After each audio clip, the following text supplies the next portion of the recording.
So what is the quotient rule? What's it for?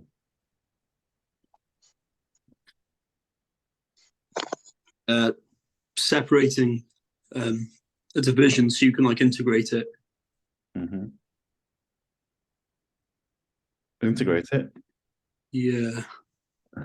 What do you think, Rahat?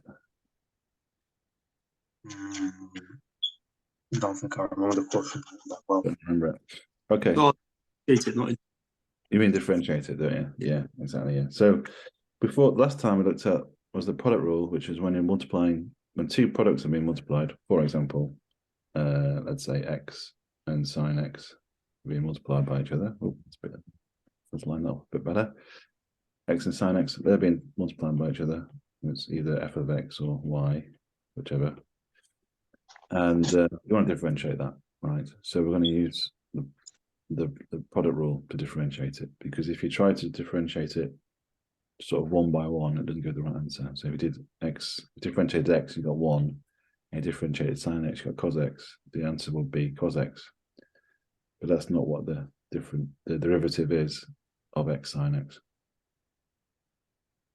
And you can prove that by even doing a simpler one like y equals x squared. And if you do y equals x squared, what does that differentiate to? 2x. 2x, yeah, 2x, yeah. If you do that using the product rule, though, so y is equal to x times x, we should get the same answer. So what is the product rule? VDU plus UDV. Perfect, yeah, VDU plus UDV, yeah, visual display unit. Plus this reverse UDV. So if I differentiated x and x term by term, so I differentiated x, I get 1, differentiate x, I get 1, then now I get the answer of 1, which is not what the answer actually is it? It's 2x.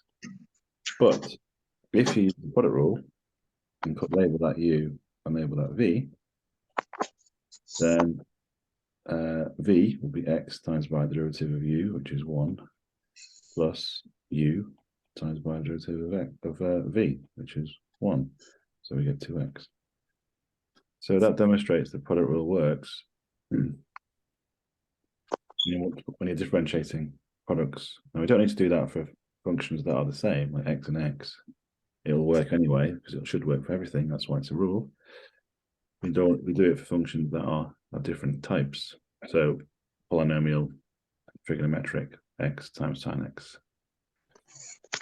x times e to the x times sine x, log x times x, just different types of functions.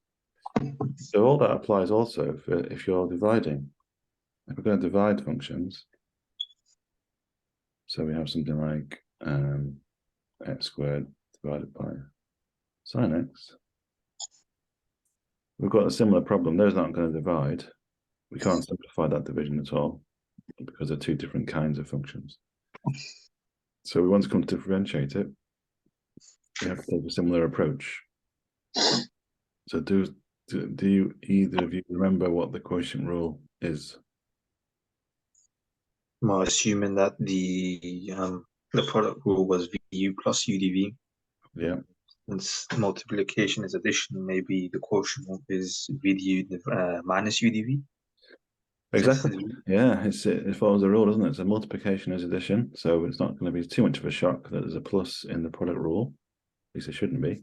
And it's also why I lead with the VDU, so that you always know to lead with VDU, because when it comes to division and subtraction, and the quotient rule, quotient is just an old word for divide. That's what it means, quotient. The quotient rule is VDU minus UDV. Yeah. Simple. It's important what order we put it in, because if we do UDV minus VDU, it's going to give the wrong answer. So the way I solve that problem is always lead with VDU, and then you never get it wrong. Now, the only problem is that's not correct. If you do the derivation of the product rule, of the quotient rule, you have to use, as usual, an expansion to multiply brackets out. But when you're multiplying brackets out of a division, you have to use I won't go into detail now, but just to so you know, you have to use a binomial expansion with a negative power, and this leaves us with a kind of extra term when everything's taken away and is simplified. It's left with an extra term, which is 1 divided by v squared. So the actual quotient rule is v du minus u dv divided by v squared. And that just comes from its derivation.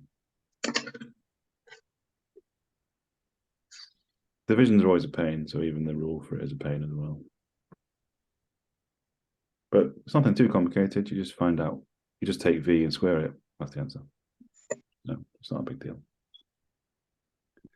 So we're going to do a similar thing. This time, u is going to be the function on top, v the function on the bottom, and we figure out what the derivative of x squared is. So du by dx is 2x. And what's the derivative of sine x?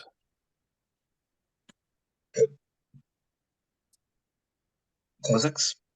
Cos x, yeah. Cos x. So we then just put all those values in. So v du minus u dv will be v is sine x times by du. The du is 2x. So I'm just going to put them out of order here. Minus u dv, u is x squared, times by dv is cos x.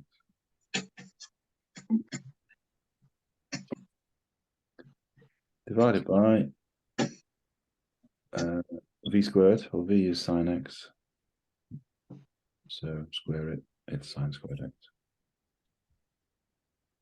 And that's it. That is all to it. That's all there is to it.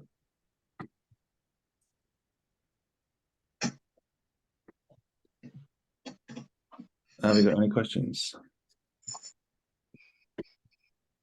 For me, no. Why is u on the top and v at the bottom? Is that just a random choice, or? That's how it was derived in the first place. So we know how in the product rule it was u times v. Yeah. Because it's a product. Here it's u divided by v because it's a division. So it doesn't really matter what the letters are, but if you choose the top function to be u and the bottom function to be v, the quotient rule will follow. Okay. The original derivation is, I'll just explain that a little bit more in depth, is what happens if you divide u plus du by v plus dv. Okay, so you do those divisions, and the answer you get is actually a very long binomial expansion, like it normally is. But this one is actually infinitely long. But it doesn't actually matter about the length, because the small values du squared, du cubed, du to the 4, they're all so small we can ignore them. Same goes for dv. So we can get rid of a load of it. And you also get a u divided by v at the start, so we can ignore that because we're concerned about the change only. And the only thing that gets left is this part. And that's taken out of it. So the reason it's a u on top and v on the bottom is just because that's what we have decided it to be. And if we stick with that, that leads to that quotient rule.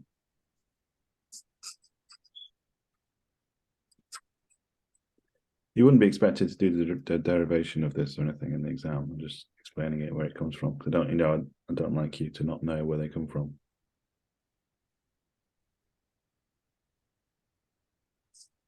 Okay, so let's have a look at a couple of very straightforward examples, because these are examples that are not really complicated to do, in the sense that the derivatives of the functions are very easy. So here's one, 2x divided by cos x. So do you want to both have a go at that? 2x divided by cos x.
I think I'm done.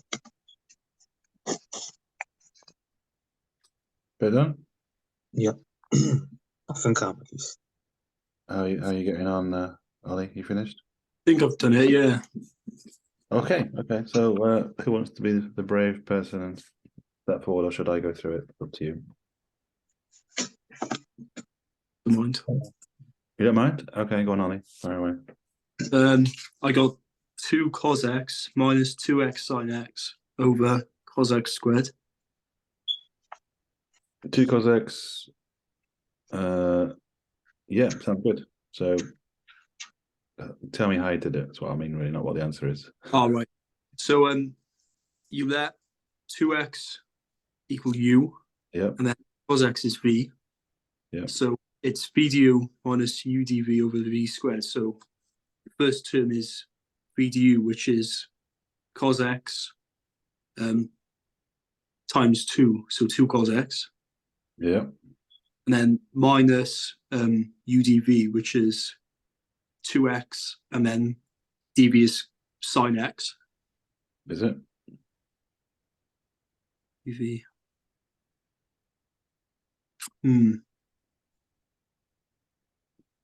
Is it minus sine x? Yeah, it's minus. All right. Yeah. So the only thing that's going to happen there is just going to change the sign. Plus. Right. Is that what you said at the start?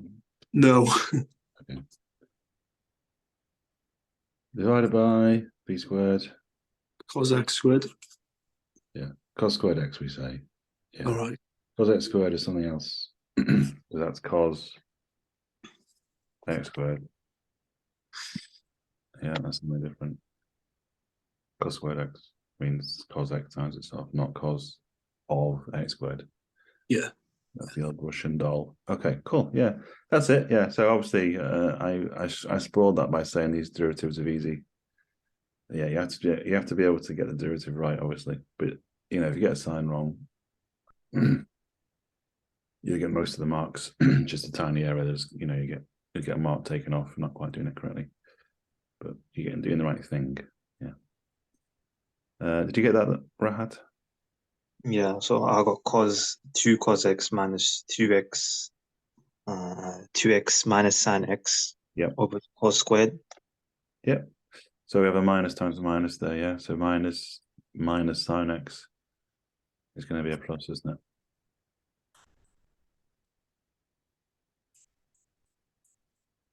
Does that make sense? Yep. Yeah. So you're saying, I'll just write that down. So you're saying minus 2x minus sine x. That's going to generate a plus.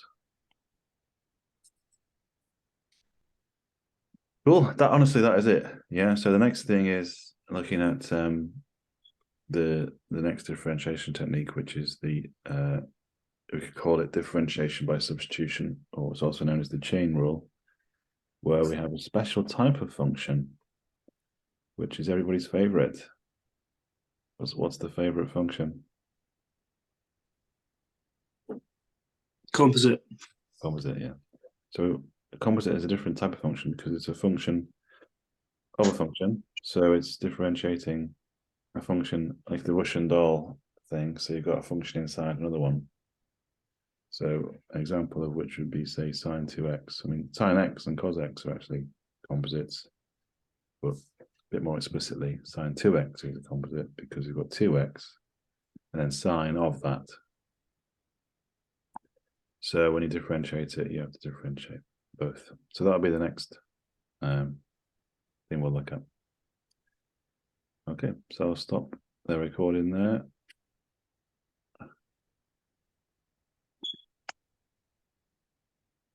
As soon as I figure out how to do that.